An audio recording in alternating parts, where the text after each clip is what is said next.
We are 16 weeks away from PCA Body Power 2018.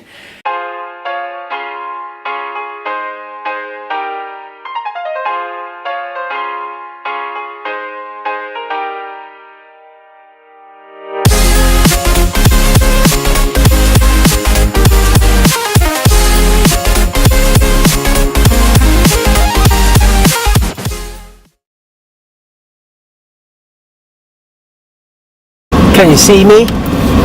Trying my camera somewhere new. So I'm on my way back to work.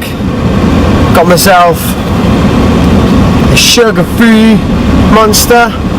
Someone walking in the middle of the road. Got myself a sugar-free Monster. And if my camera's going to stay there, whilst we're on our way to work, and we're talking about sugar-free monsters, then why do I talk about aspartame? A lot of people, oh, aspartame cancerous, oh, aspartame's killing us, aspartame's a cause of disease. So with my clients and myself when I'm dieting, I will I will say to have sugar-free and diet products. Because sugar-free, I will tell my clients and myself when dieting to have sugar-free products because it fills you up, gets rid of my sugar craving, and makes dieting a whole lot easier. Sorry if the camera moves, I'm trying it in a new place.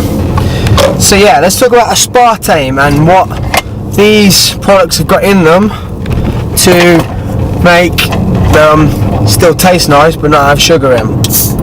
The actual studies that show that these drinks, or aspartame is dangerous, is on rats. Okay, so the size of a rat, the biggest rat, 4 or 5 inches maybe in length, and the dose that was given to a rat for a human to have that dose and to cause them any problems, they would have to drink probably about 50, 60 of these per day, solid, for a year to get any minute problems. So, as people always say, the danger is in the dosage, and that's like anything. If you drink too much water, you can piss out all your electrolytes and get rid of all your important stuff. So water can be dangerous. Too much of anything can be dangerous.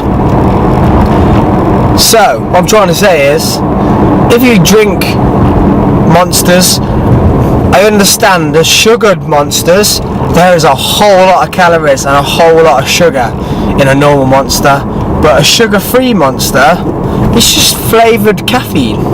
That's all it is. Flavoured caffeine with this dangerous product, aspartame. But studies that show aspartame are bad are massive doses on a small animal. If you gave me the dose that an animal has had, I would have to drink hundreds of litres to get that dose. So stop letting people scare you about aspartame. Got 2 clients, we're going to hit an upper body session. Hello YouTube. So welcome to another voiceover commentary for this upper push-pull workout. We are starting here with a seated Smith's machine incline chest press. This is a shoulder dominated upper push-pull. That's why we're doing the incline. With the incline bench, I like to have elbows underneath the bar and nice low deep reps. We're going to superset this with a seated wide grip row. Same again, keeping those elbows in a nice natural position.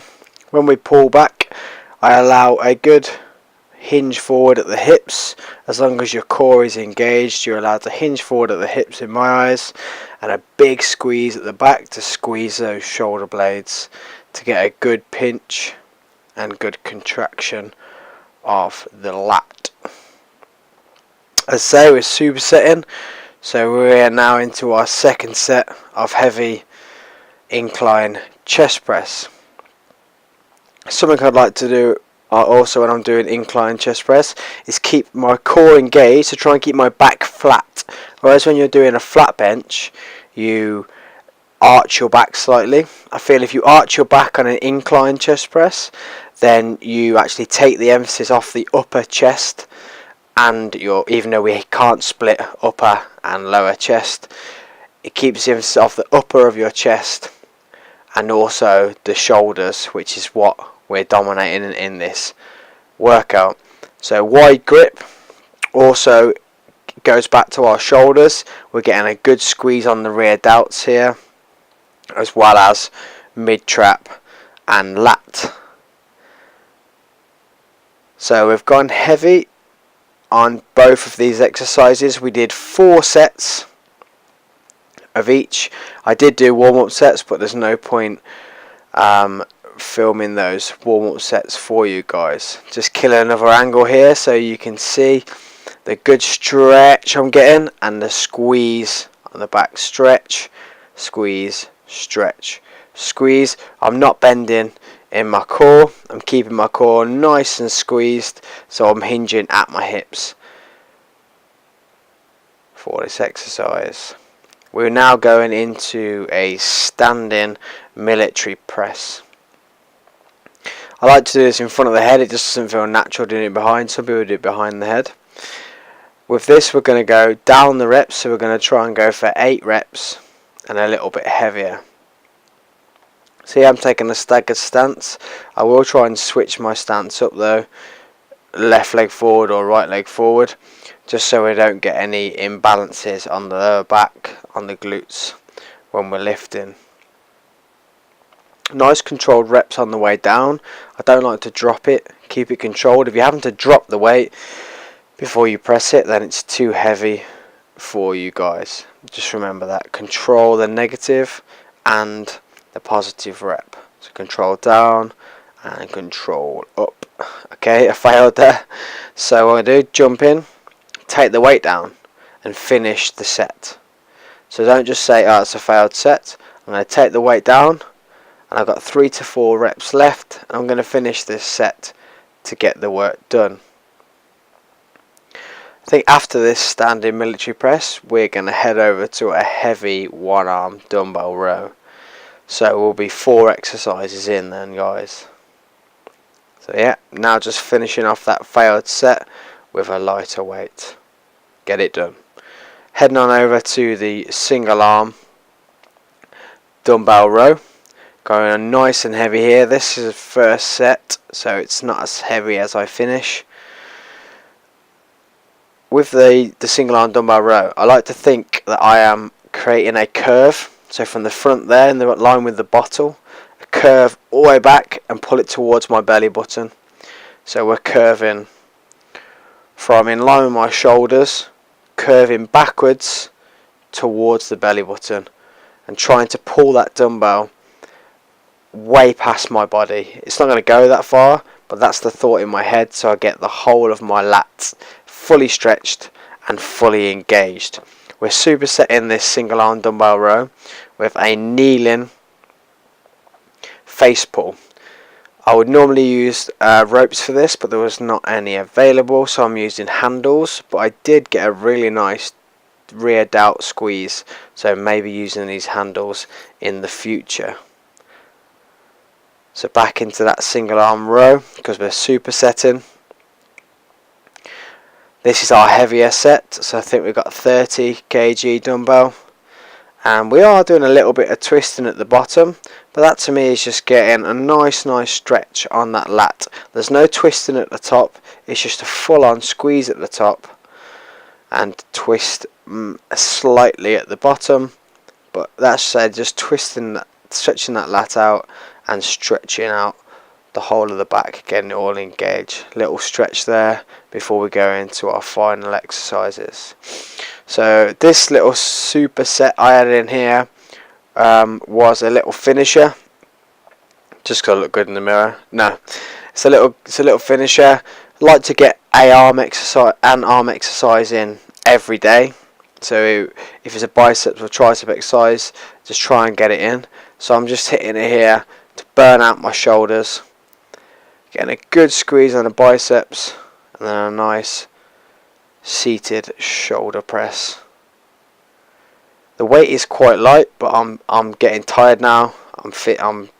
It's literally just burn out. Your shoulders are engaged when you're bicep curling for that stabilization, so they are involved throughout the whole movement here. Putting funny faces, that's nice for you guys, beautiful. So we're jumping straight in to a single arm front raise, twisting that dumbbell at the top just so it pops the elbow up towards the ceiling and creates that real good contraction on the mid of your delts. Also getting the front and rear involved, stabilization again.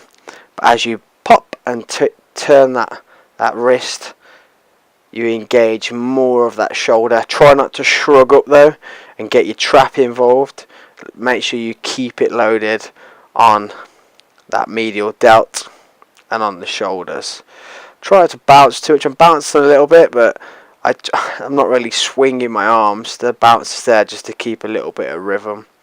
We're going to jump straight back in to the seated bicep curl and shoulder press finisher. This hasn't got a name. There's no magic reason for this. I just really enjoy the feeling it gives me. I get pump bicep, pump shoulders, pump tricep. Still works, to be honest. So same again, we're just burning out here. We've done our heavy sets. We did our heavy incline bench. We did our heavy row. We've done our heavy single arm row. We did our heavy standing military barbell press. These are all our just finishers, getting some blood in there and just causing some pump. Mirror muscles. Make you feel a bit good after your workout. Just going into that final set. On the day we did 4 sets of these. You can see I'm getting a little bit tired now, but because I'm stood close to the camera, you can see that shoulder tip. So there, tilt, tilt. So you raise it up, tilt. It just gets that squeeze. You can see the delts firing. Boom. Okay, going into the final exercise. You all know I love a lion tricep extension. These are great because you're fully stable. Everything is on those triceps. There's no way of you swinging. You can maybe do a little bit of naughty bounce at the bottom on the floor. You can see now because I'm tired. But you can just pump it out, pump it out, pump it out. If it gets too much, you just drop the weights. These are a great exercise. Just don't let those elbows turn out too much. Mine turn out slightly. And don't drop the dumbbells on your head. What's going on YouTube? So just killed that upper body push pull workout, shoulder dominated. Hope you enjoyed the commentary. If you like any of my exercises, tell me in the comments. Don't forget to subscribe, like, share my channel. I'm gonna go and smash 30 minutes cardio. We are now on Friday, so we are 16 weeks away from PCA Body Power 2018. 16 weeks, YouTube. We're gonna bring the best shape of my life.